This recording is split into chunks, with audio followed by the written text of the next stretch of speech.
Hello guys, this is Abhishek Gupta and you are watching only for government jobs. Guys आज हम budget से related कुछ highlights हैं जो इम्पोर्टेंट एस्पेक्ट है। वैसे तो हमने लाइव आके सुबह मेजर जो पॉइंट्स डिस्कस किए गए थे वो हमने क्रोनोलॉजी में लिख लिए थे, है ना। पर उस समय साउंड ऑफ था तो मैं अच्छे से डिस्कस नहीं कर पाया था। तो अब जो भी हाइलाइट्स थे वो मैंने एक नोट डाउन करके आपको बता दूँ, तो आप साथ में नोट डाउन करते जाएँ, ठीक है। तो क्या कहते हैं, पहला बजट हाईलाइट में ग्रोथ को जो एक्सपेक्ट किया गया है नेक्स्ट ईयर की वो 9.27% किया गया है ना।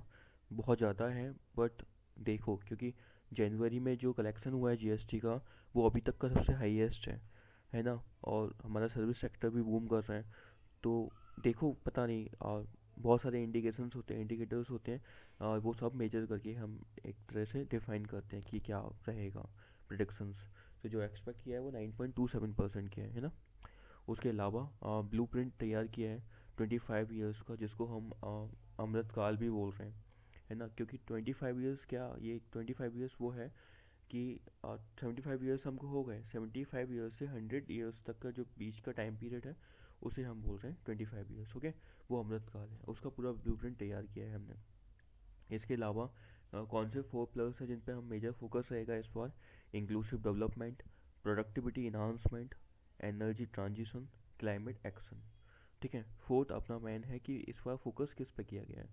क्या होता है, फोकस किया जाता है तो उनके ओरिएंटेड पॉलिसी बनाई जाती है। वैसे तो फोकस बजट का सभी पर रहता है, पर कैसे उन पर्टिकुलर सेक्टर्स में ज़्यादा पॉलिसी बनाई गई है, उनसे रिलेटेड उन एस्पेक्ट को डिटेल में डिस्कस किया गया है, तो वो फोकस एरिया होते हैं। जैसे वुमेन है, यूथ है, फार्मर्स हैं, बैकवर्ड क्लास है। सबसे ज़्यादा जिन पे अफेक्ट पड़ा है कोविड का, जिन सेक्टर में, जिन पर्टिकुलर जेंडर पर, जैसे वुमेन जेंडर पे बहुत ज़्यादा पड़ा है, डोमेस्टिक वायलेंस बहुत हुआ है। सबसे ज़्यादा जो जॉब छूटी है वो वुमेंस की छूटी है, क्योंकि मेल थे वो तो वापस जॉब पर चले गए, पर वुमेंस नहीं जा पाई, है ना। फिफ्थ है sharp increase in public investment. ऐसा बोलना है गवर्नमेंट का कि पब्लिक इन्वेस्टमेंट में इंक्रीज हुआ है, वो भी शार्प हुआ है ना। और कैपिटल एक्सपेंडिचर भी बढ़ा है।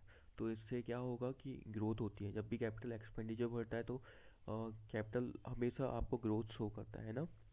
और थर्ड फिक्स्ड मैंने आपका पीएम गति शक्ति मास्टर प्लान। तो ये आपका इंफ्रास्ट्रक्चर डेवलपमेंट पे, है ना, कनेक्टिविटी पे ज़्यादा इंश्योर करेगा। तो ये पीएम गति जो शक्ति मास्टर प्लान है वो पूरे बजट का की हाईलाइट रहा है। तो आप इससे अच्छे से पढ़ना, इसके सारे डायमेंशंस पढ़ना। मेंस में हो सकता है इससे सीधे सीधे एक टॉपिक में पेपर में क्वेश्चन आ जाए ना। डिजिटल रुपी, ये बहुत मतलब बड़ा इनिशिएटिव है जो गवर्नमेंट ने इस बार लिया है। डिजिटल रुपी का ब्लॉकचेन टेक्नोलॉजी के थ्रू, है ना, आरबीआई इसको लॉन्च करने वाला है, नेक्स्ट ईयर तक कर देगा। इसके बाद income from transfer of any virtual digital assets, है ना। तो ये क्रिप्टो करेंसी वाला था ना, जो कि ऑनलाइन वर्चुअल मनी था, उस पर अभी तक टैक्स नहीं लगता था।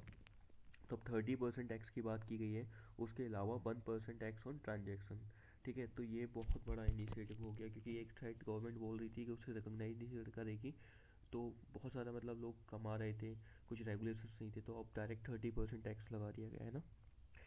और उसके अलावा अमृतकाल मैंने आपको बताया कि 25 ईयर्स का ब्लूप्रिंट तैयार हुआ है।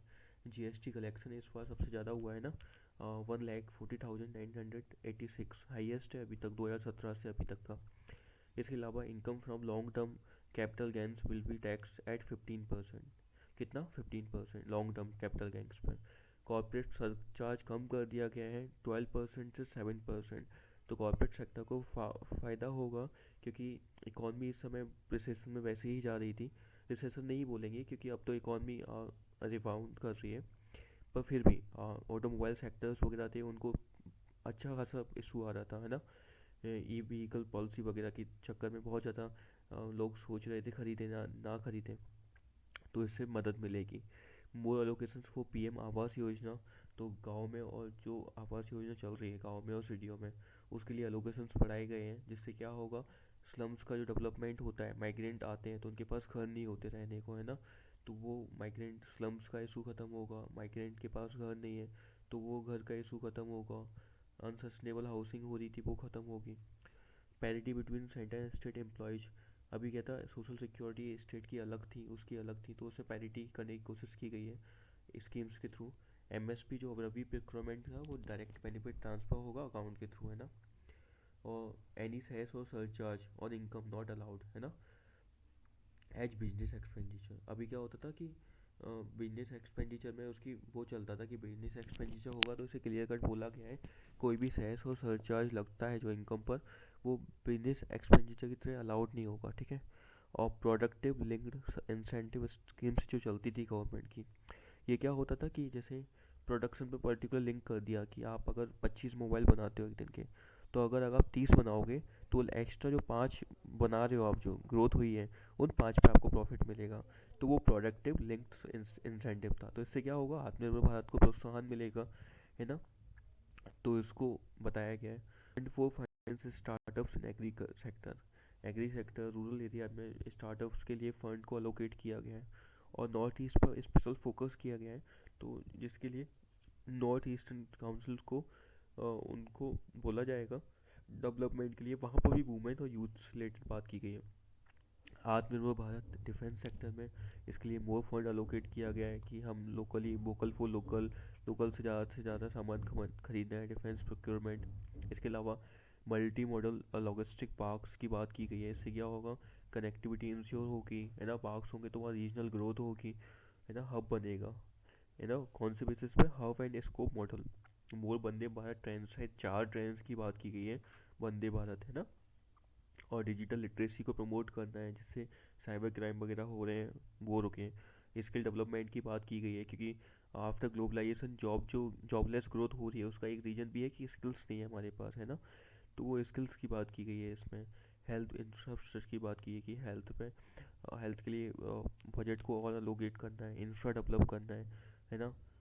तो ये मेजर फोकस थे। इसके अलावा सस्टेनेबल डेवलपमेंट की बात की गई है, कनेक्टिविटी इंश्योर करना है, गिफ्ट सिटी में आर्बिट्रेशन की बात की गई है। वो सब अपन बजट में पढ़ेंगे, पर आप एक चीज़ याद रखना कि हमको ओनली की फैक्ट पढ़ने हैं, जो स्कीम्स हैं स्कीम्स पढ़नी है, उनके मेजर पॉइंट्स पढ़ने हैं। हमें इस तरीके से पढ़ना है कि हमें प्रीलिम्स अभी क्लियर करना है, क्योंकि हमारे पास इतना टाइम नहीं है कि हम पूरा बजट पढ़ लें, पूरा इकोनॉमिक सर्वे का दोनों वॉल्यूम पढ़ लें। अभी हमें प्रीलिम्स ओरिएंटेड पढ़ना है, मेजर की फैक्ट पढ़ने हैं, की वर्ड्स पढ़ने हैं, जैसे अपॉर्चुनिटी कॉस्ट क्या होता है, लास्ट ईयर आया था ना, तो बजट से डायरेक्ट उठाया जाता है। तो ऐसे टर्म्स हमको ख़त्म करने क्लियर करके, है ना।